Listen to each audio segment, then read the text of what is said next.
Hello everyone, আসসালামু আলাইকুম। সবাইকে জুম্মা মুবারক। এই তো রান্না করার জন্য কিন্তু চলে এসেছি। তো আজানও দিয়ে দিছে। তো এই টাইমে কিন্তু রান্না বাড়াটা আমার শেষ হয়ে গেছে। তো আজকে কাচ্চি রান্না করব মুরগির মাংস দিয়ে। যেহেতু আমরা দুইজন মানুষ এক টাইম খাবো, এর জন্য কোনো প্যারা নাই। তো আগেও আমার পেজে কিন্তু কাচ্চির ভিডিও ছিল, তোমরা সবাই জানো। আর আমি কিন্তু কাউকে রান্না শেখাচ্ছি না, আমরা সাধারণ মানুষ যা রান্না করি, যা খাই সেটাই তোমাদের সাথে শেয়ার করি।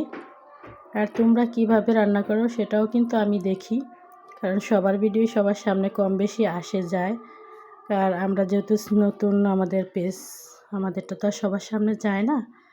যাই হোক, তোমাদের ভালোবাসা পেলে আরও সুন্দর সুন্দর রান্না করব। আমার মা মেয়ে দুইজন, আমাদের কিন্তু অল্প রান্না করলে হয়ে যায়। তো আজকে মনটা অনেক খারাপ, সকাল থেকে কিন্তু রান্না বাড়া করতেছি, তারপরে কিন্তু তোমাদের সাথে আবার ভিডিও শেয়ার করলাম। তো আমার কাচ্চির আলু কিন্তু বড় না হলে ভালো লাগে না, এটা সবাই জানো। এই তো কাচ্চি ফাইনাল লুক কেমন হয়েছে অবশ্যই জানাবা। আর তোমাদের সবার দাওয়াত রইল, সবাই চলে আসবা। আর আমার কাচ্চি রান্নাটা কেমন হয়েছে সেটাও জানাবো। অনেক দিন পরেই কাচ্চি রান্না করেছি, যেহেতু মেয়ের পরীক্ষা চলতেছে, রান্না বাড়াটা বন্ধ।